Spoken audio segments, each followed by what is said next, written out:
Hello, everybody. So, what we are doing today, and probably we won't be finishing today, so we might spill over in the next Sunday. Oops, sorry, I forgot to turn on the sound. Um, Remember that last Sunday we made this pretty cane, and I showed you how you can cover, among other things, how you can cover a cabochon with it. And hi Elaine, hi Nar, hi Cecile, hi Zenta. Now, I'm going to take it a step uh, forward, bring it up another notch, and show you how you can make beautiful beads using cabochon molds. And we are going to make a full necklace. As I said, I cannot guarantee that I'll be able to finish it today because you know my health issues. Hi Sonia. Hi, Miss Purple Top. Hi, Rhonda. Okay, so she's Rhonda. Uh, but we'll do as much as we can, and if it spills over in the next Sunday, we'll just have more fun next Sunday. Now, if you remember, last Sunday I showed you how to cover a cabochon using a slice of cane. Now, I'm going to show you how to actually make beads using the same principle. Hi, Dawn, and hi, Chris. Um, and for this, I am going to use the best flexible molds. This is the cabs and more. Hold on, let me tell you exactly which of them this is, because I don't want to give you a wrong. Okay. Best flexible molds, because there are a few cabochon molds in this line. Okay, yeah, they are the almond cabochons.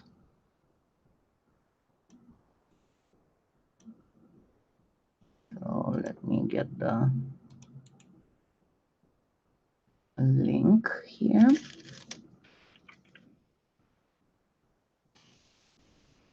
Okay, hi Juju. I said hi, Chris, I hope, and Dawn. Okay, now, one thing that I first want to talk to you about. If you notice, these have a little bit, reminisce a little bit of Native American tribal stuff. Thank you, Juju. Okay, I don't know how to. What's your name, Laos Deandil? I don't know what's actually your name, but hello and welcome. What I wanted to say, why do these give such an impression of Native American and tribal?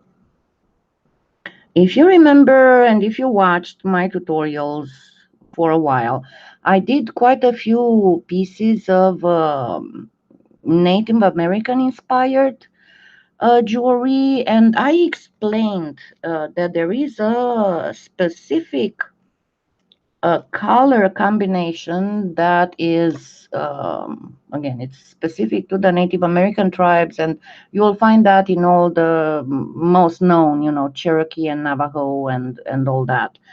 And that goes both for the Hayang Sanamun, both for the regular, you know, metal and gemstone jewelry, as well as for the,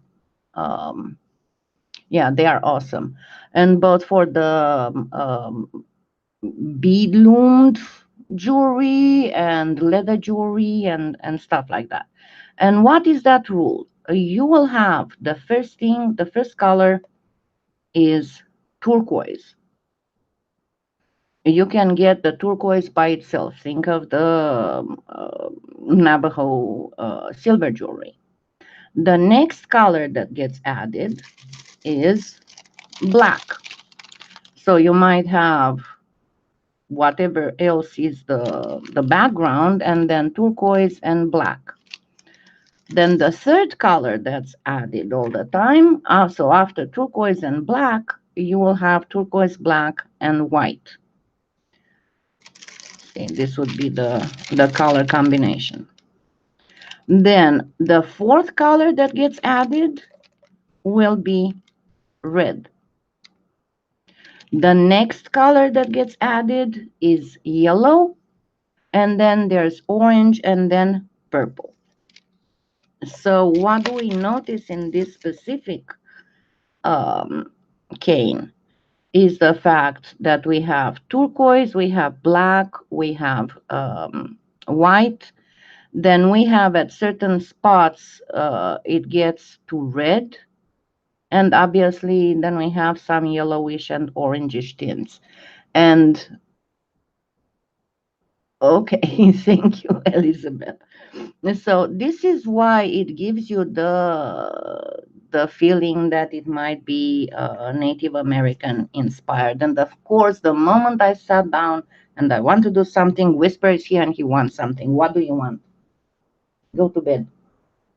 Go to bed. I'm sorry, I need to let him out. Of course. Come on. Come on. Whisper.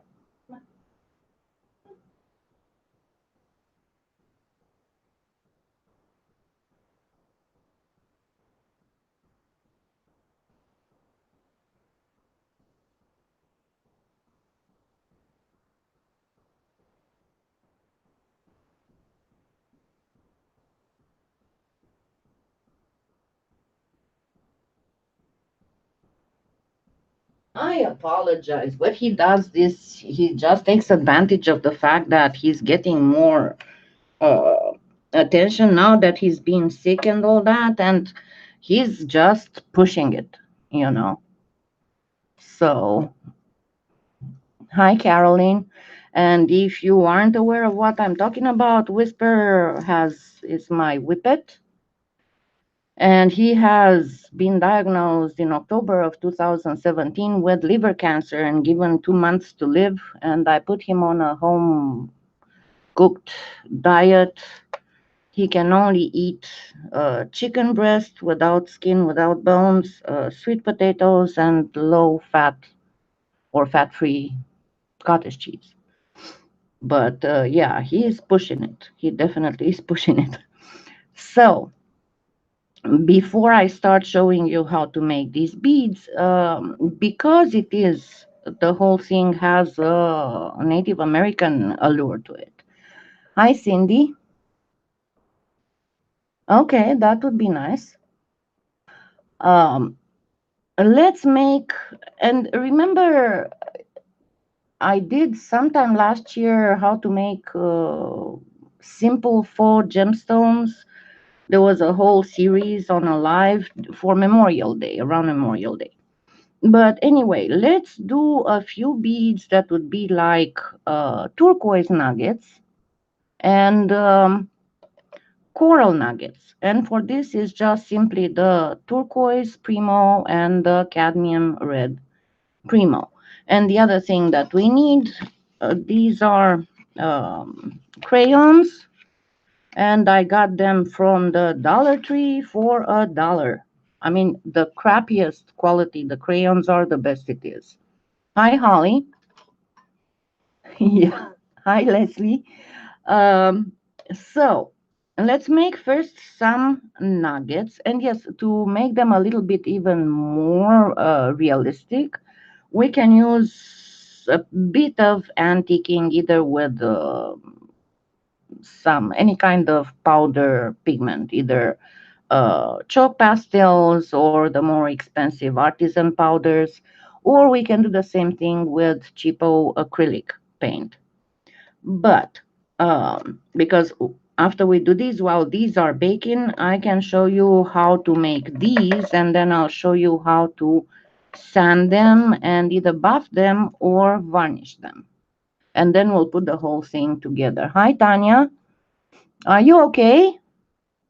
Because I messaged you and I was starting to get worried about you. Okay, so and I have tutorial about how to make turquoise nuggets. Let me,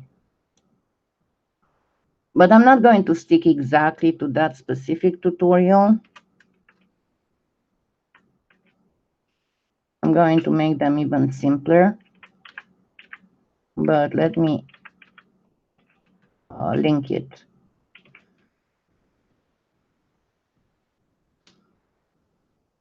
Okay, nugget beads.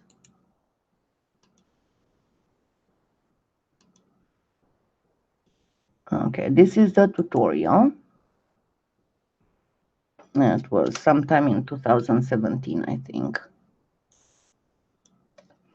So what we are going to do, obviously, is to first get the turquoise into pieces. And they must not be of the same size. That's very important because the Mother Nature, unless we are going for some specific golden number things, Mother Nature is quite random. So once we have the pieces, and I might actually want to get them even smaller.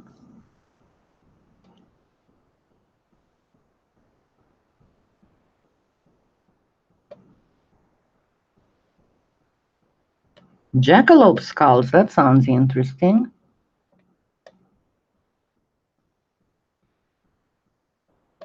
Really interesting. I have my ears perked out to hear the cry of distress of Whisper, because he's desperate about being forgotten outside, which happens from time to time. Okay, let me go check on him. He's on the other end of the house, so. Yep.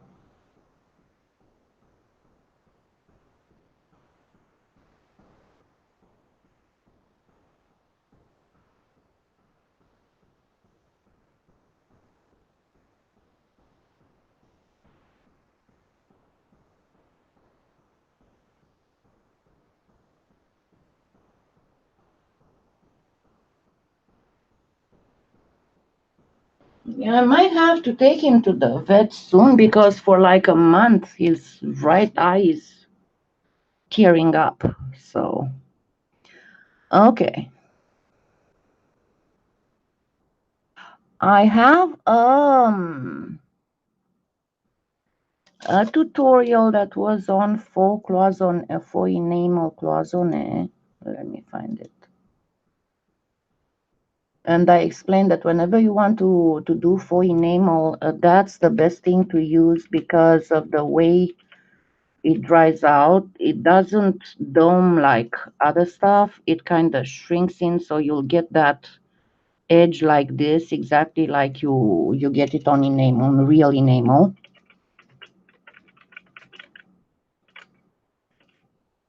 Let me link the. Where did I use it? Was in a faux enamel cloisonne thing.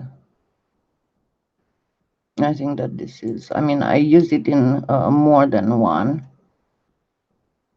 but.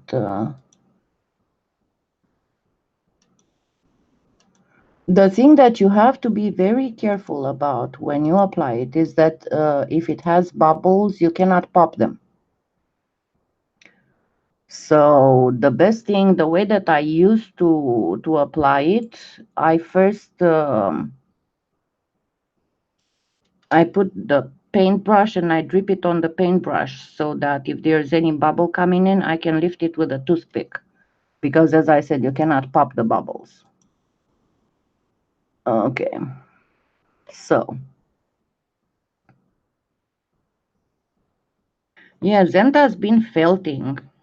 I hope to have some time to felt, but as I told you yesterday, my year did not begin very nice, and I was already quite stressed from December with all kinds of issues going on. So what you want to do, you want to round them up a little bit, not a lot. You know, you don't want them fully round, but you don't want sharp endings of any kind.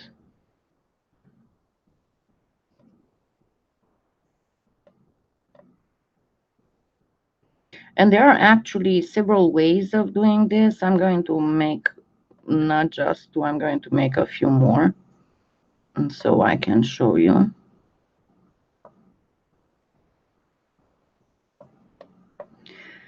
Now, as I said in that tutorial, if you want to add any kind of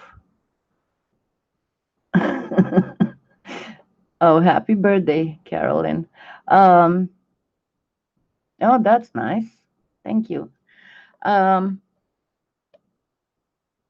so, the first way of doing them, and as I said, I'm going to make a few more than just one kind, just to show you the ways you can do it.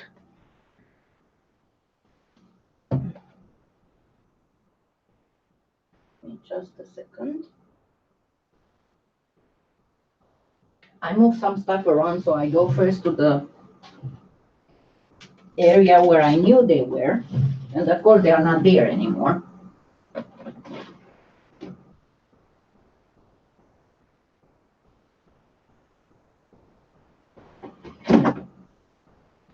Now, I would never suggest, and I said it several times, I would never suggest to do a black on a turquoise.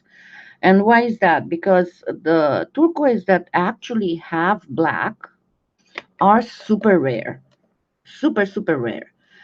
Generally, it's brown or beige, or but not black in the cracks. The ones that have black have been dyed, and they are generally speaking reconstituted turquoises. That they are made out of bits and pieces of turquoise. So let's separate them a little bit because there are no turquoise are the same, especially when we are talking nuggets.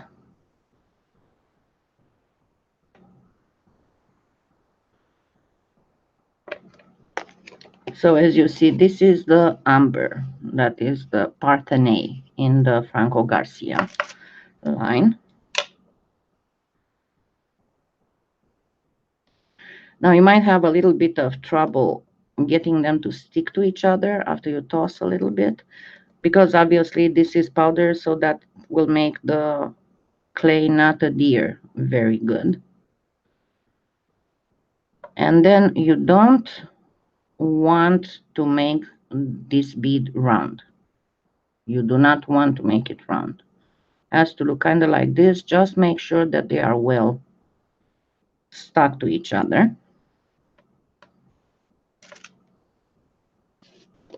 Let me get this ready.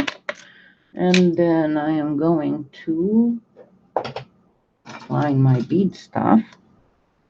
And then we are going to simply poke a hole.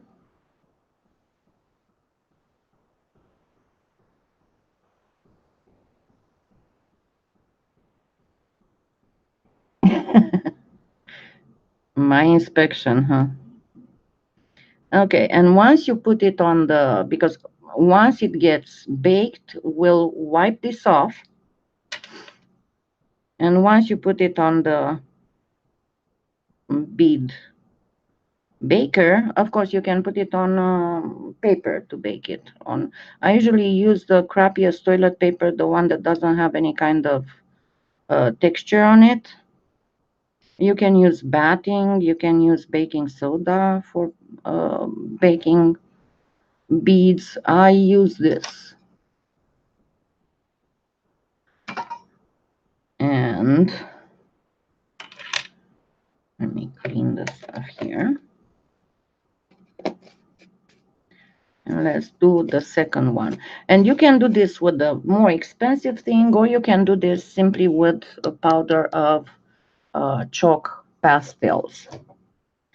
The other way would be to use acrylic paint, but I would not suggest it because generally speaking, what happens when you use acrylic paint, this will have to have a second step done after it's baked.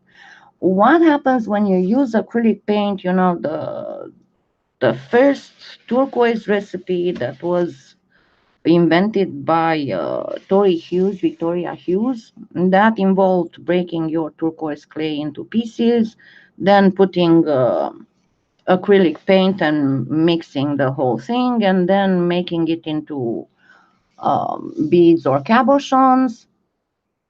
This was the amber, Parthené.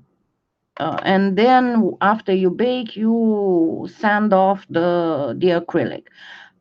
The problem that happens in that technique, I mean, it's a wonderful technique, and as you all know, I profoundly admired and still admire Tori Hughes' work. She was our pioneer when it comes to gemstone imitation. But the problem is that the lines created like that do not look, yeah, that would work too, paper plates.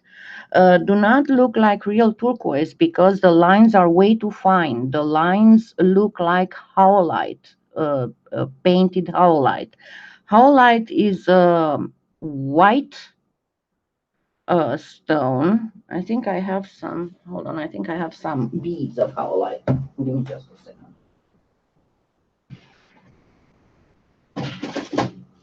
Yes, I do have some howlite beads. And for centuries, it had been used as to make fake turquoises to cheat people by simply dyeing the howlite. And see, the howlite is white, and then it has kind of the same type of lines that the turquoise has, only that they are very, very fine. So whenever you see a turquoise with very fine lines, chances are 90% that it is a fake one. It's not a real one. Let me put this back.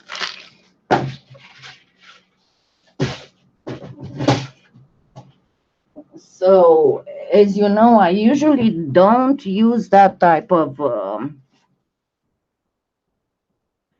okay. I don't usually use that type of faux turquoise technique exactly because of that. The other thing, and I explained it in all my turquoise tutorials, never use, if you want to put a little bit of shiny in there, because some turquoises do have shiny parts, bits and pieces. Never use gold.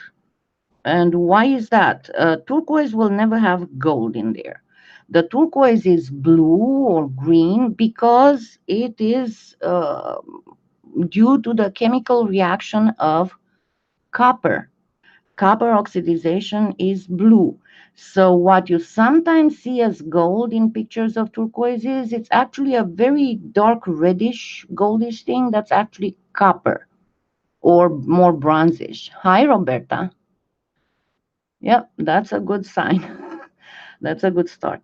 So if you want to put any kind of shinies in there, do not use gold. You can use the more copper or bronze gold leaf. You can use big glitter. I showed in the tutorial for the turquoise nuggets. I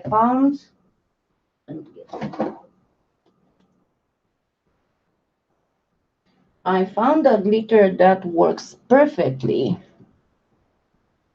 and it's from American Body Art, and it's called Treasure. And it's got pretty much the same colors and reflections that the copper inclusions would have in turquoise mineral ore. But otherwise, as I said, do not use the gold. I mean, just a minute, I want to get something else, but I need to get it.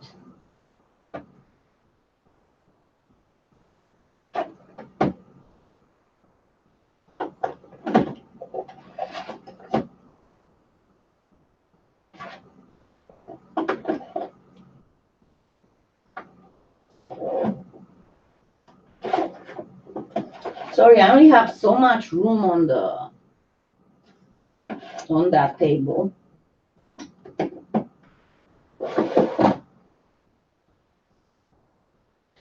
Other two things that you can use are the glass glitter, but again, don't go for a gold, go for something that would be more bronzish or more reddish.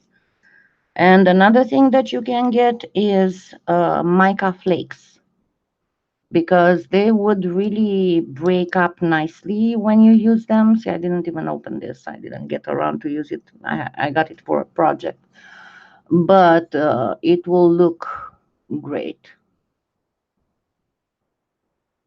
I don't sell on Etsy. I removed myself from Etsy a long time ago. I have I have an online store on my website, and yes, there are beads there for sale, and cabochons and faux gemstones and all kinds of stuff. I'm making beads for a necklace that we started with the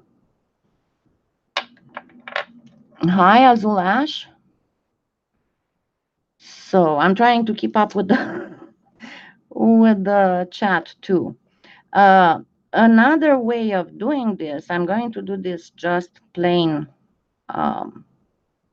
without using any kind of dust. Actually, I should make two the same on each side. Let me make another one with this.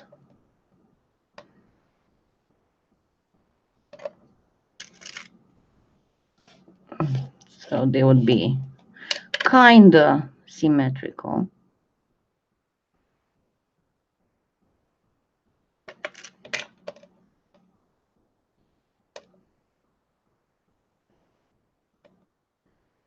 And the artisan powders, the Franco Garcia artisan powders, they partially bake in the clay, not fully.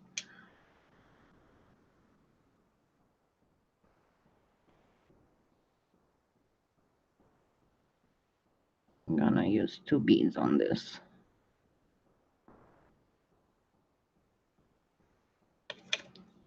Let me color this again. So see, I'm trying to get that dust to go in the crevices. You can use for this, actually, you can definitely use, but you'll have more to sand. You can use the Perfect Pearls mica powder, but again, look for a darker gold, for a bronze, for a copper. No, Etsy, I removed myself from Etsy with their last, number one, after they went public. The sharks who took over Etsy shoot out the founders. Then they started allowing Chinese wholesalers in, so it's not a handcraft thing anymore.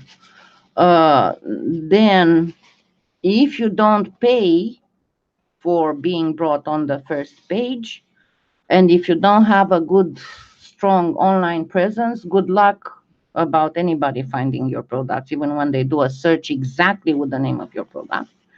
And number three, then that happened in 2017. That's when I closed my Etsy account. They made it that every seller was forced to accept all kinds of payments, not just PayPal. Not only that, but they required that you link your bank account to your Etsy account. And they announced that they will also be doing credit background checks. They're like, no, really? Why don't you go, you know what, yourselves? So I just removed myself from Etsy. But if you have a good enough presence, and I did make actually a small video for emerging artists. What are the alternatives to Etsy? Let me see.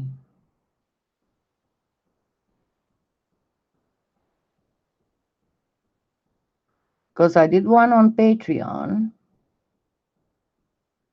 and I think I did the one on Etsy. Oh yeah, if I type Etsy, not Etsy, of course it's not going to show up. Oh.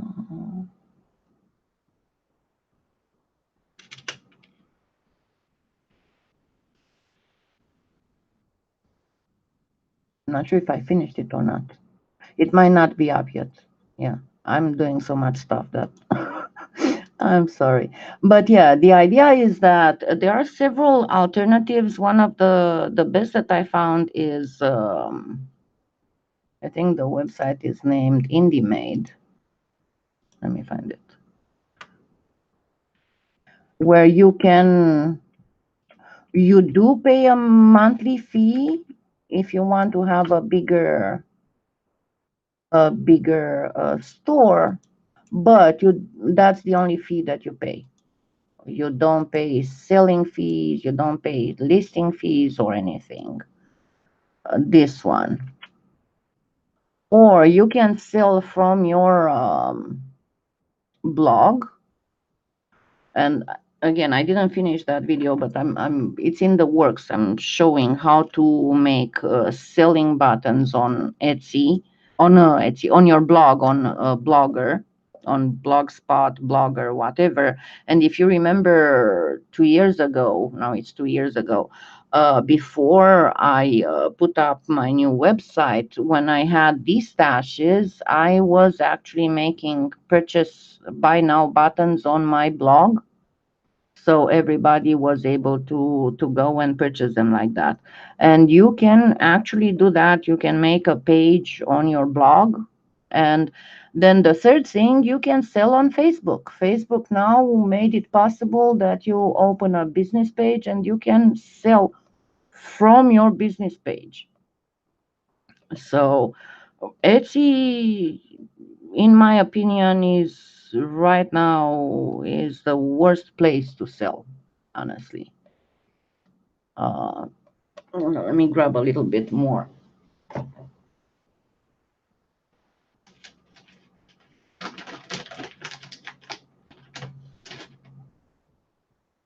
to make two more beads, and these two more beads will make them with crayons, and it's just combining two of the techniques I've shown you in other faux turquoise tutorials.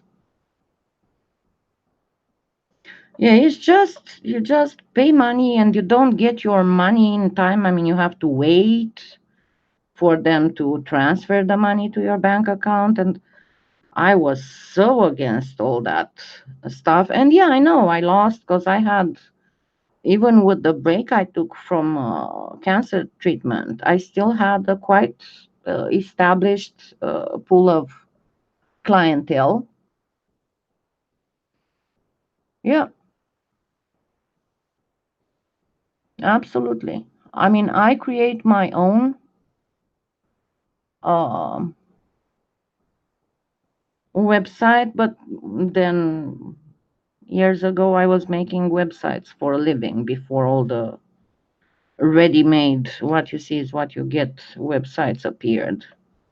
So I am quite knowledgeable in making websites, so it wasn't hard for me. That's why I didn't stay with IndieMade, because what I wanted to do they couldn't offer me. I wanted to be able to do at the same time the store, but also the paid membership for the sponsorship. And actually, I did on this one. I did uh, bring it out. The how do you can you get the sponsorship without using Patreon and without having to pay their fees?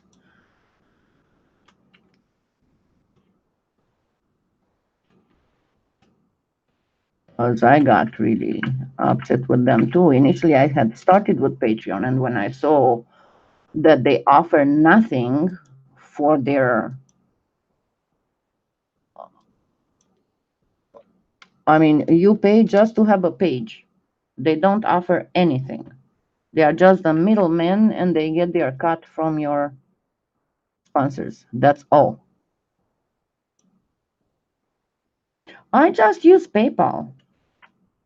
I have a merchant account with PayPal, and I have the PayPal debit card, and I have the little card reader that you attach to your phone.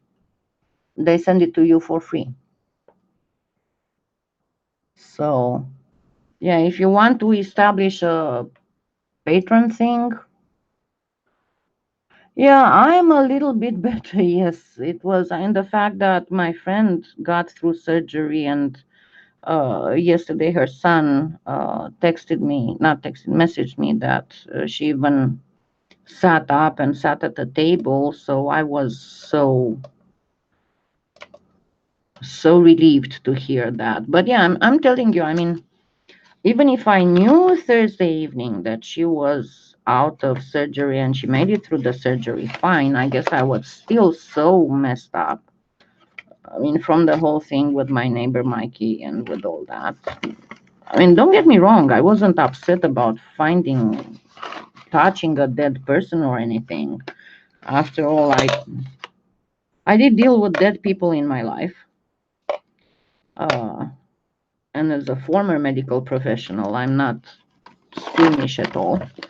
Um, but I mean, I was neighbors and friends with him for almost 20 years, so it really shook me. And the thing that I didn't go to check on him Monday afternoon, I think it's going to stay with me for the rest of my life, even if I know that I couldn't have done anything to help. But at least it wouldn't have been knowing that he was dead by himself with those two little dogs were freaking out. And I was so sad, so sad.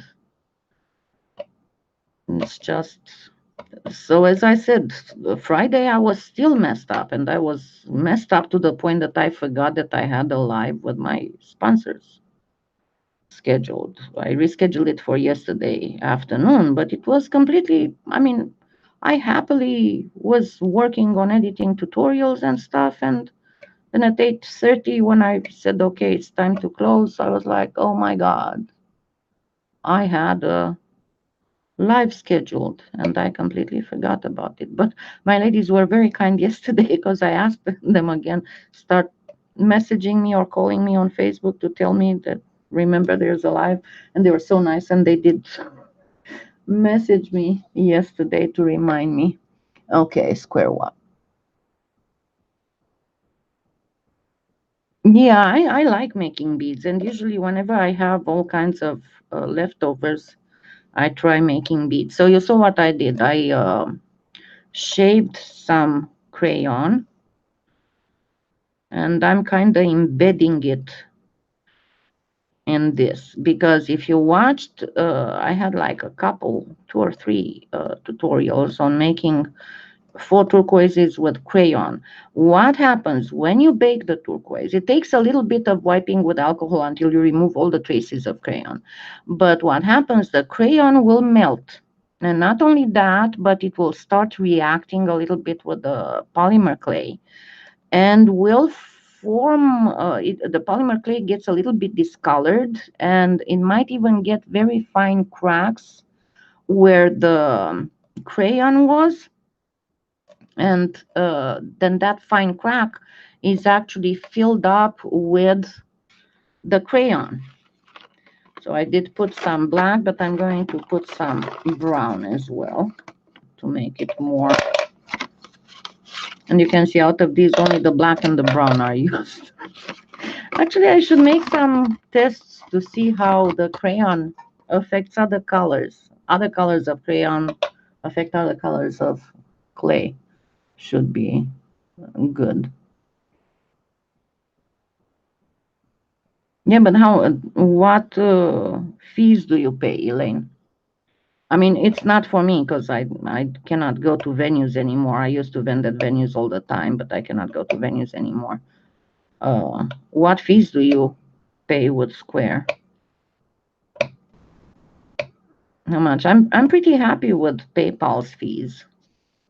I think they are not very high and they are definitely worth it for the seller protection they offer me.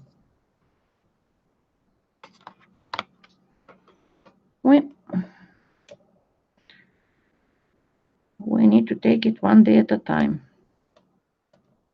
So I don't know if you can see. Let me get this a little bit. So what I do, I very gently press, so some of these crayon shavings will get in the clay, but very, very gently.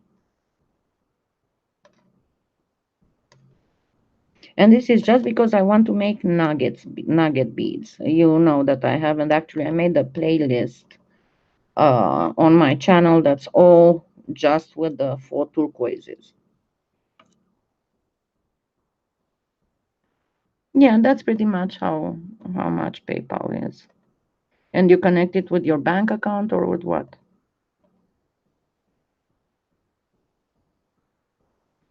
And then again, I'm going to gently press them one against the other, but not to the point of fully deforming them, just making nuggets. Is this bright enough? Should I make it brighter? Let me try.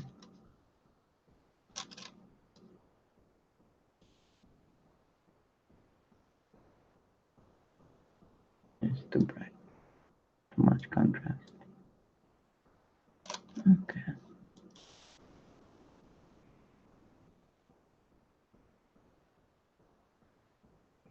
And then get the second one and do the same thing. And you'll see, this way you'll see the difference between them.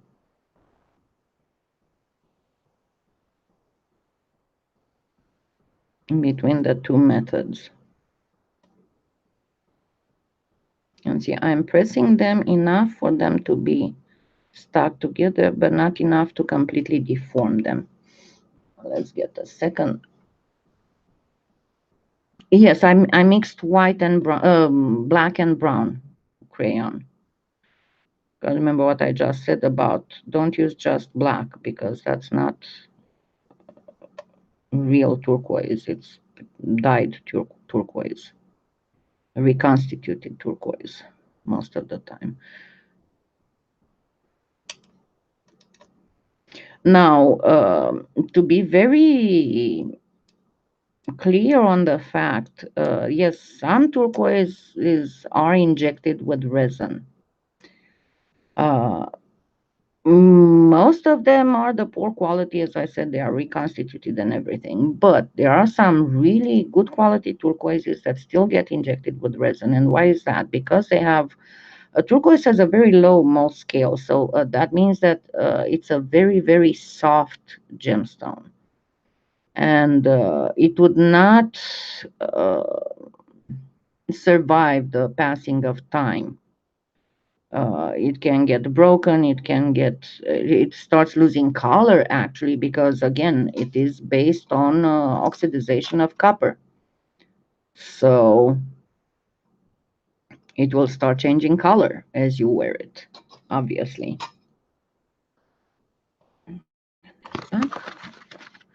But some good quality turquoise are sometimes injected with resin just to keep them from spoiling, so to speak. And yes, crayon can be very easily cleaned with alcohol without any problem. Now let's go for the coral, and for the coral we'll still use crayon, but we are going to make, let me actually make them equal.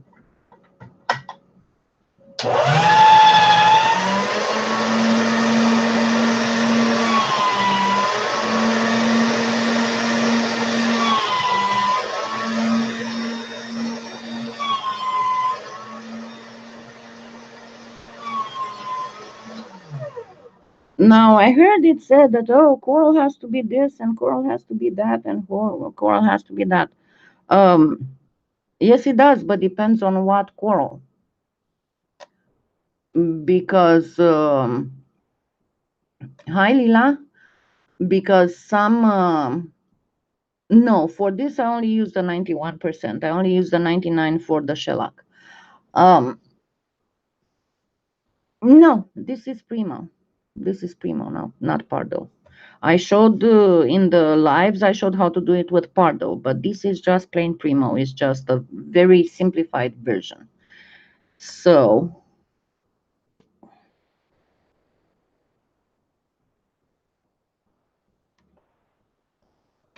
let's do this. And as I was saying, it depends what kind of coral is, because there's not only one kind of coral, and actually coral can be even white. I have some white, a lot of white corals around the house.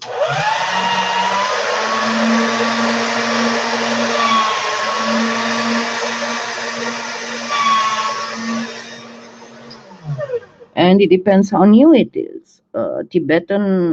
Generally Tibetan vintage coral beads will have a lot of discoloration. There will barely be any more red in them. They are very orangish, beigeish, terracotta-ish colored.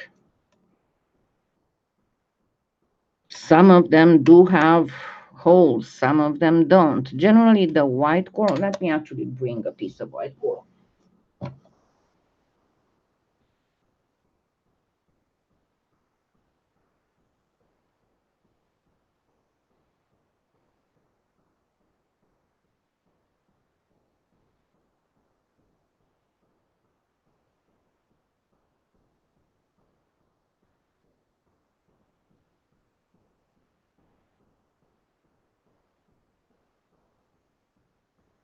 And it's essentially is the way that it sounds that's very important too. See, the white coral has, let me refocus the camera, has pits. It's all pitted. And some of the red coral can be all pitted too, or can have some cracks and stuff. Because all these pits is where the little animals used to be that were coming out and, you know, breathe and catch all kinds of plankton. So I'm going to make 4 beads of faux coral.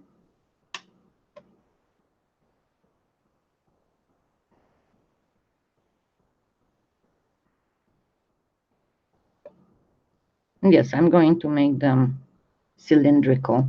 Let me close this so I can see the chat.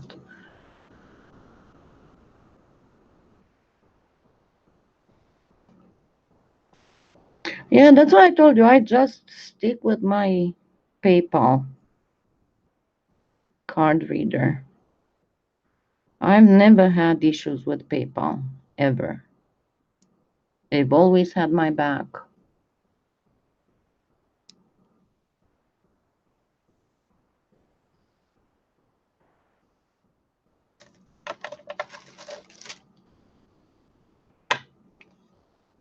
Now, these ones, make sure that they are well, you don't have any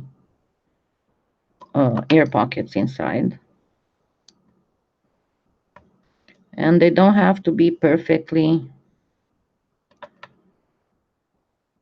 Remember, these are little coral branches, essentially.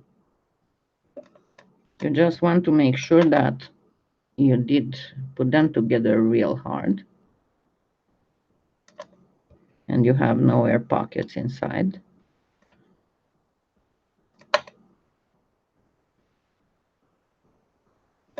So you want them to have a little bit of deformation like this, but not the folding line. That shouldn't be there.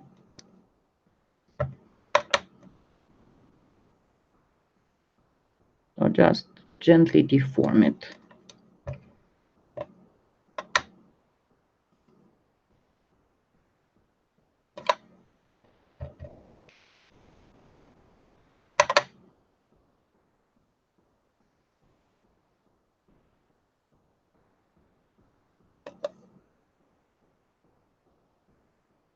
So no, you don't have to mix the cadmium red with anything. Just plain cadmium red. It will look just fine. And then again, I'm going to grab some. This time I'm going to grab some brown, no black, just some brown.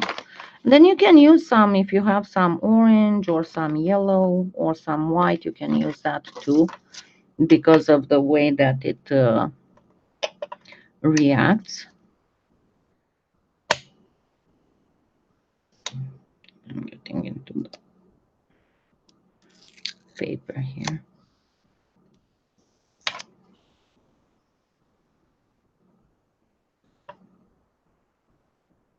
Yeah, it's not easy. And then they were trying to make me register again if I wanted to buy. And I sent them not a nice email. Because once I bought something from there, they started spamming me. Yeah, I hate those.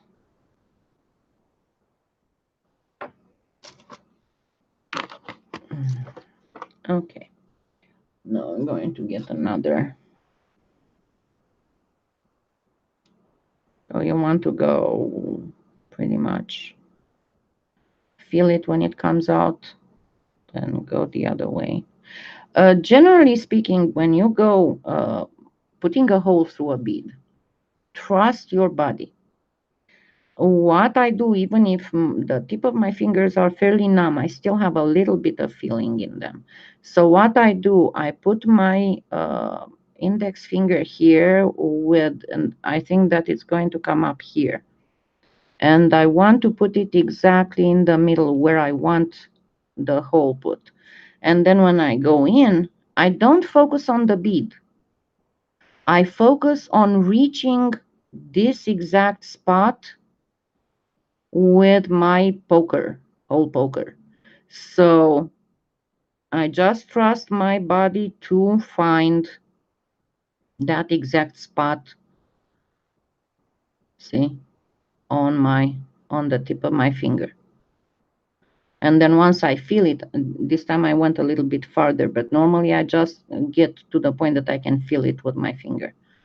I just go back, and then again I put my finger right where I want it to be and go back in. And this is the easiest way to make sure that you get your beads properly hold.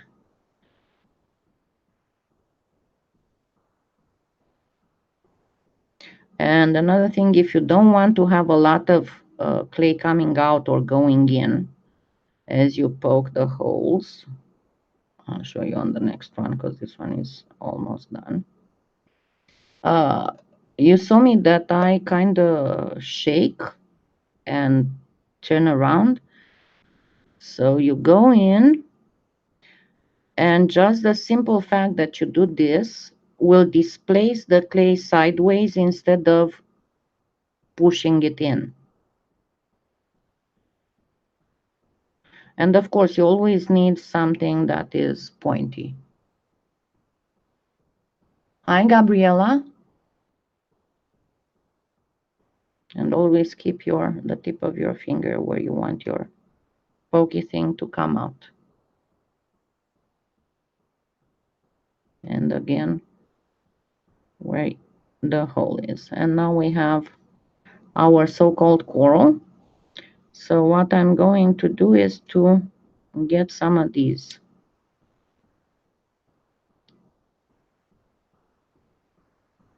To get in. So the idea that I want is that I want them to look kind of oldish.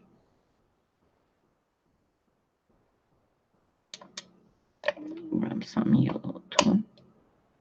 Because sometimes coral can have some little whitish, beigeish spots on it. It depends how how the little things died and if they went through any process of fossilization or not. Because what corals are essentially skeletons. The skeletons of the coral colonies.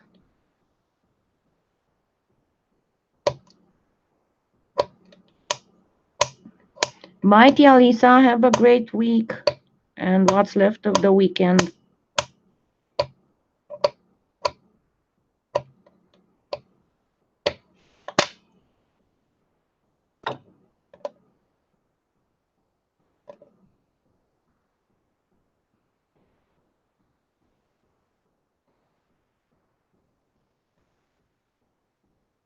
And try to do some even on this side and on the corners to make them look even more realistic. But make sure, and you can even poke some in.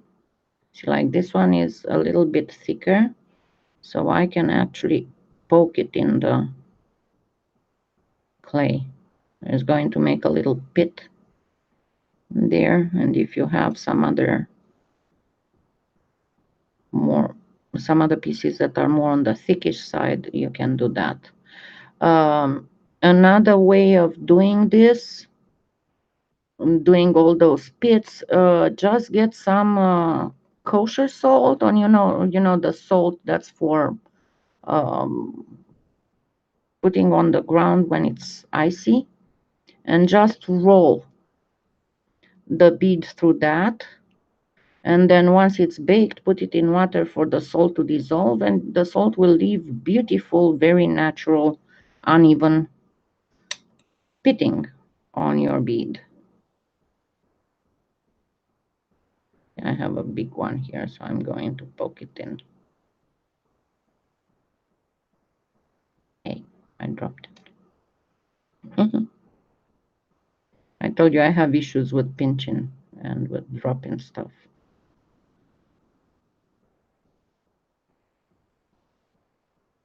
And I think I need more brown.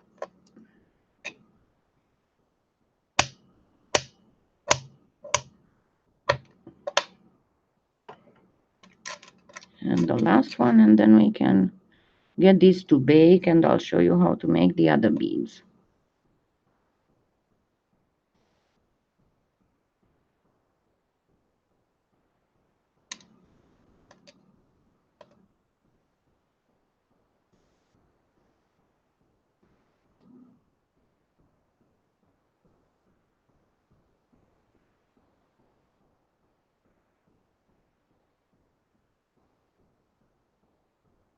Okay, these are good to bake.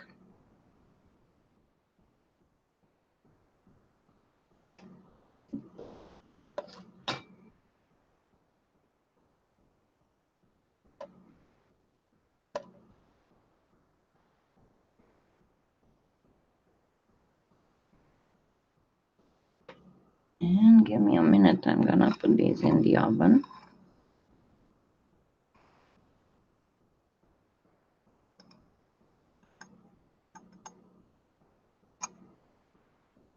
I'll be right back.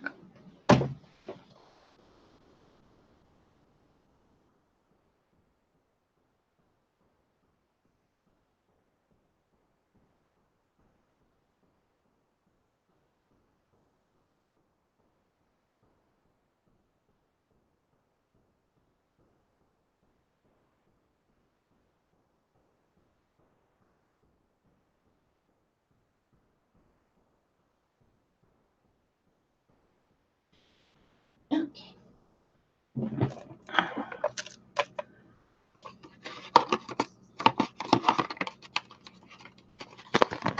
Oh, thank you. Yes, I love gemstones. I was always fascinated by them. And when I was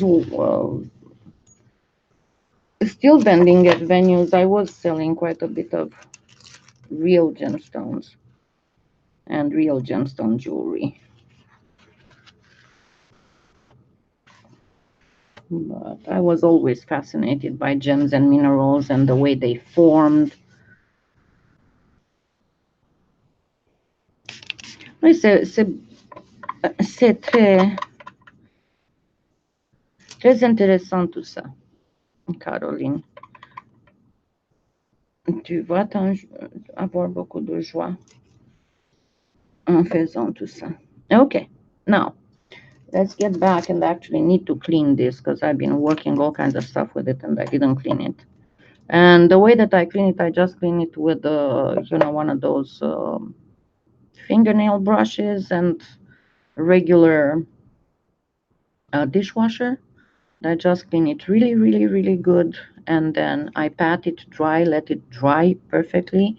And then I generally put a little bit of Armor All on it. Okay, I can turn the brightness down now because we don't need all this brightness. It makes me look like I have glitter on my, or something on my hands. Huh? Okay, so what you need for this is scrap clay. Then why I would recommend this specific mold, because you have here 4 different sizes, actually 5 if you want to work this small, but 4 different sizes that you can make tiered beads. And different beads, as you can see, I use this one, I use this one, and I use this one, and I got 3 different sizes of beads. And then what you need to do is to first get your, oh really, yeah, we had 6 inches Thursday. Thank you, Carolyn. So you might want to reduce, you will need to reduce your cane. If for the big one, you obviously, the original cane works perfect. For the other ones, you want to go a little bit smaller. For this type of bead, generally speaking, you kind of measure with the cane on the mold and make sure that you have some space on the bottom and on top of the cane to make it look pretty like this. So see how I really reduced it, and then I reduced it even more for these ones because I wanted a little bit more black, but it depends how much you want. And of course you can use other canes on other colors of clay. You don't have to use this specific cane on black.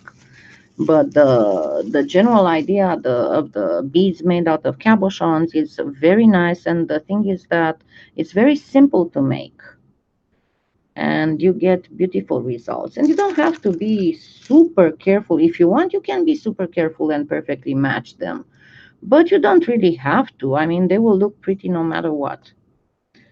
So you do a cabochon the normal way, and you know I always use the pivoting blade move because it's much easier on my hands to get the extra off.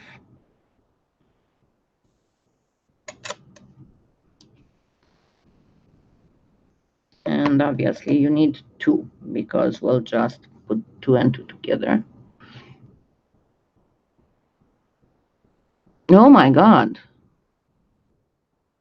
I hope that she didn't.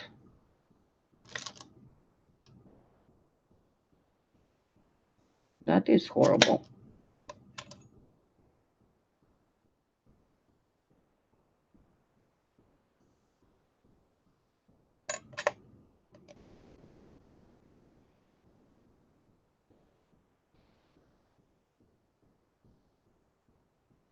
And then we need some black clay on not really the thinnest manageable setting, but fairly thin. You want it fairly thin. And then you need kind of measure.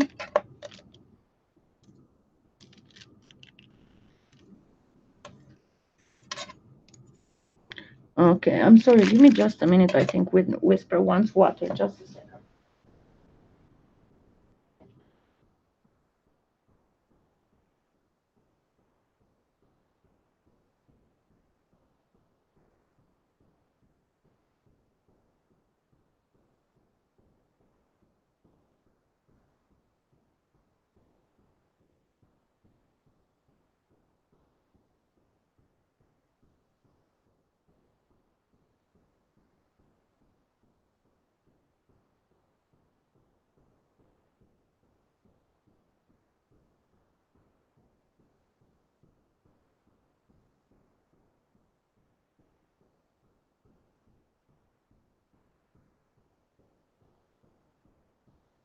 I'm sorry. Sometimes the cats drink his water.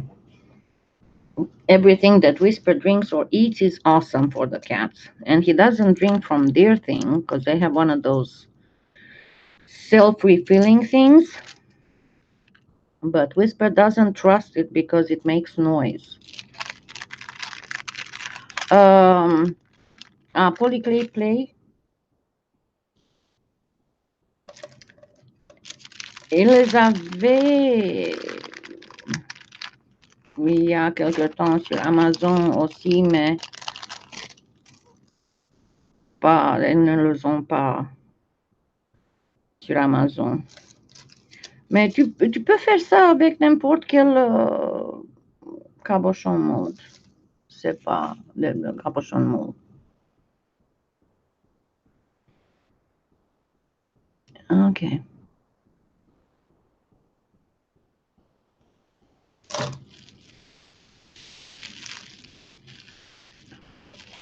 Et tu peux utiliser n'importe quel cabochon mold. C'est le principe. So remember that I always recommend these. These are the Gilly blades, and Trish got them. If you're outside the US, you can still find them in my Amazon influencer store in the blades department.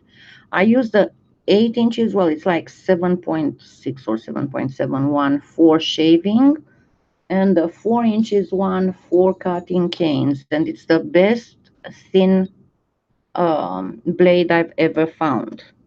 They are absolutely fabulous. With them, I don't have, with all my hands issues, I don't have hands issues anymore. And I told Trish about them, and she was able to, I need to take off my eyeglasses. She was able to bring some in, because normally on Amazon, you have to wait like 4 weeks at least to get them, because they come all the way from China. As I was saying, not all Chinese crap, not all Chinese stuff is crap. So, but I fully recommend these. And the rigid blade is the Amaco that I'm using. And right now I told you I have issues when I cannot look from above. And I cannot look from above because of the camera, of course. So, the next thing, you will need some paper wax. You get your black. You place your slice. And then you start getting it in. Now, normally I would tell you go in all directions, but because you want to leave some black on the top and bottom of the bead, go only like this, only on the lateral. And you want to burnish it nice enough that you can see the paper, the wax paper sticking all the way to the clay. You don't see any white areas where the paper is not stuck to the clay.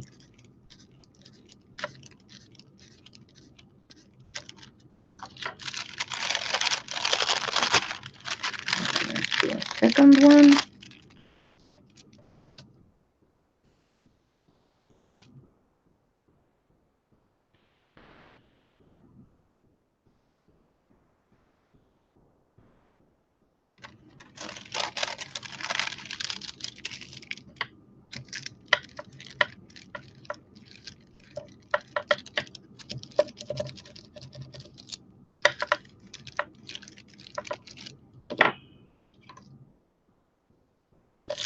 And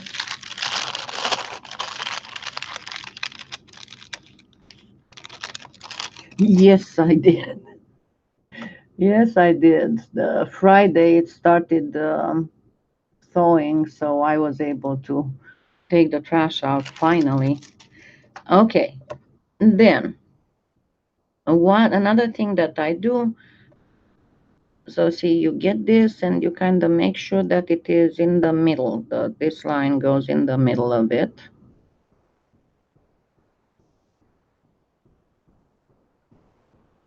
And another thing that I do to be much easier to put it on, I kind of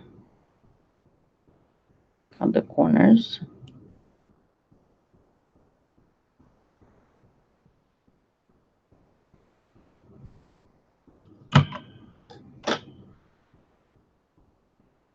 Then you simply put the cabochon back. Now, one thing you have to make sure, this cane, because it's been a week old and I didn't really warm it up very well. If your cane is not warm, you need to warm it up, because otherwise it might crack when you do this next step. You might have some cracks showing up. But you simply put the cabochon back in.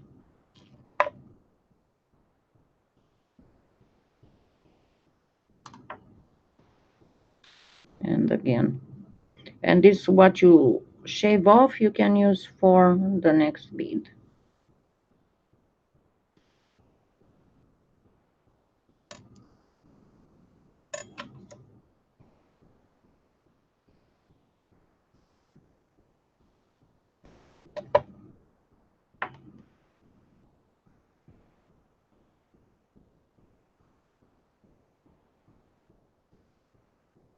Oops, sorry.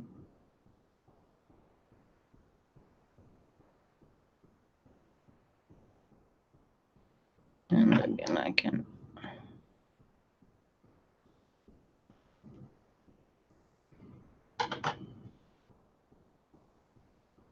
Now, I usually recover these little bits of black, because there's no use to waste them.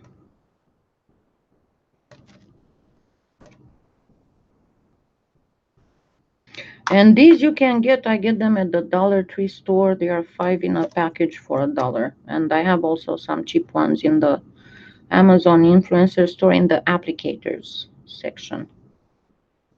And I have smaller ones and larger ones. Don't get them from regular stores cosmetics, because they are very expensive if you get them from there. Just get them from the dollar stores. Okay, now the next step, and I normally put them directly on the baking thing. Yeah, it's a cosmetic sponge. Just a cosmetic sponge. They are very cheap. And as I said, if you look in the influencer store, I actually got some that are quite cheap, and I got some larger ones as well, and some with texture as well. Okay, so then you just place your cabochon pretty much where you want it to be. You match as much as possible on the sides.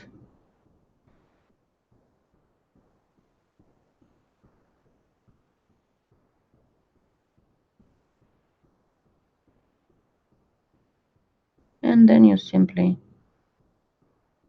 stick them well together. See, I got a little crack here. And you can use a smaller roller. Here is where you have to be very careful that they are joined.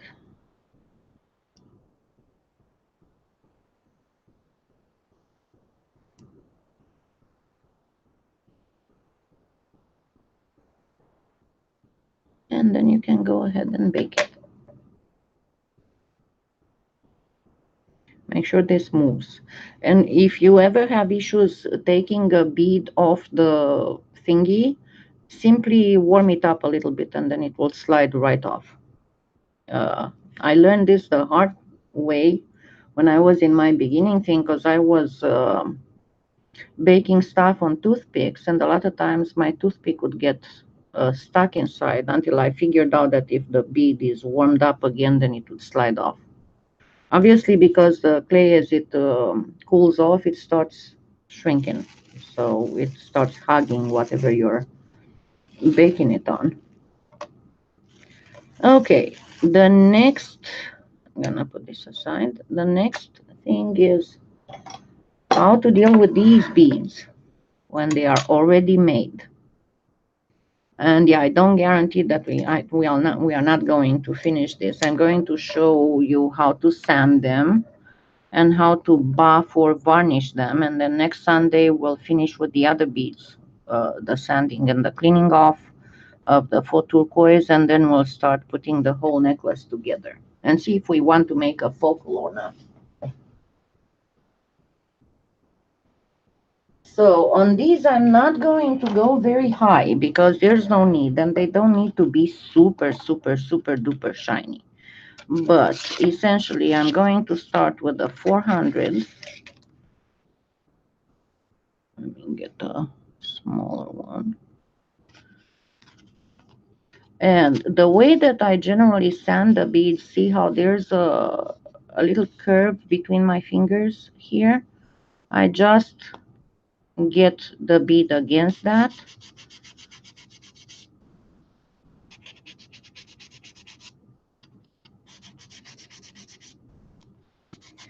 and do the ends first.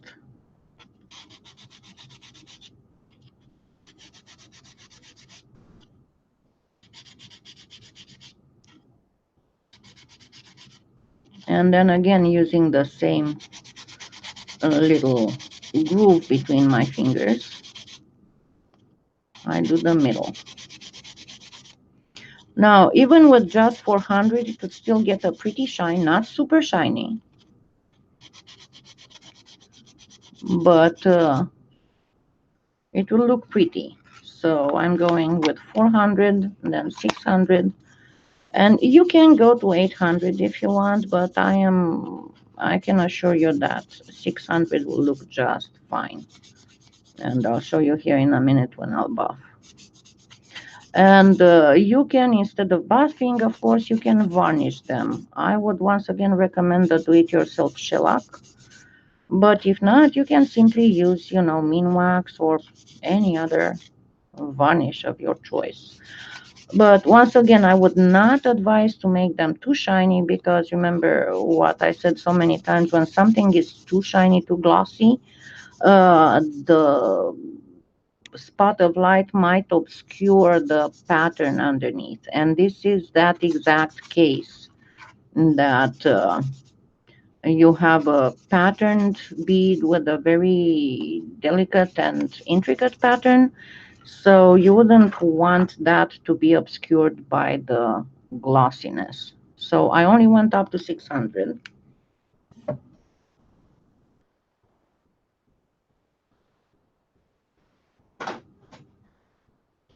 Let me pull my buffer close.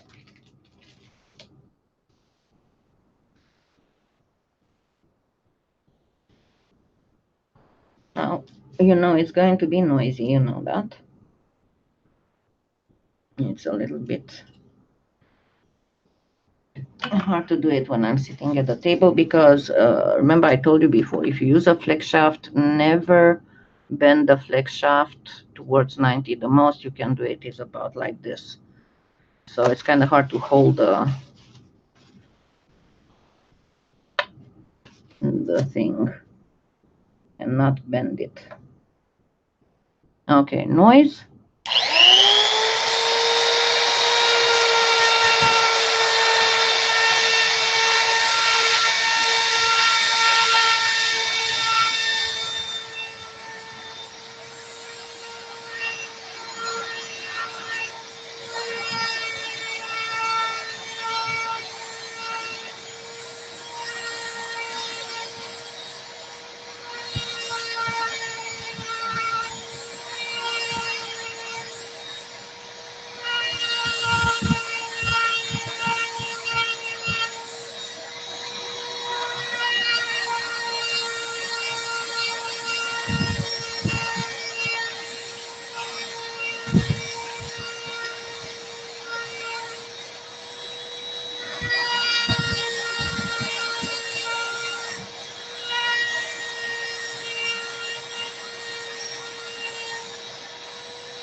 Okay, and it is, let me refocus the camera.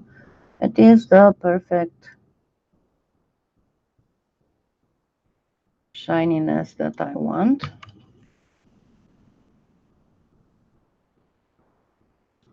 I wouldn't want it glossier than this. It's glossy enough, in my opinion. It's glossy enough to look like a tribal painted bead, right?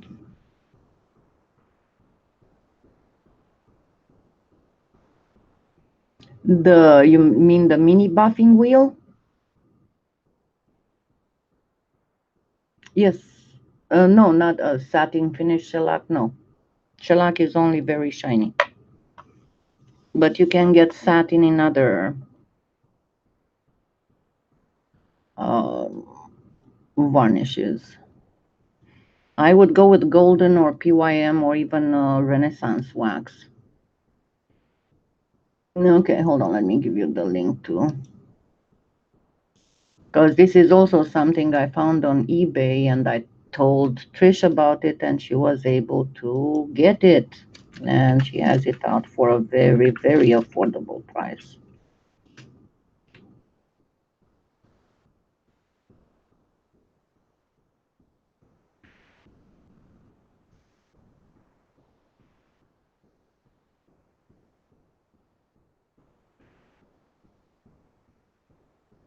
There we go. So they are $250 for a set of 5, $450 for a set of 10, and $8 for a set of 20. And let me get you the link.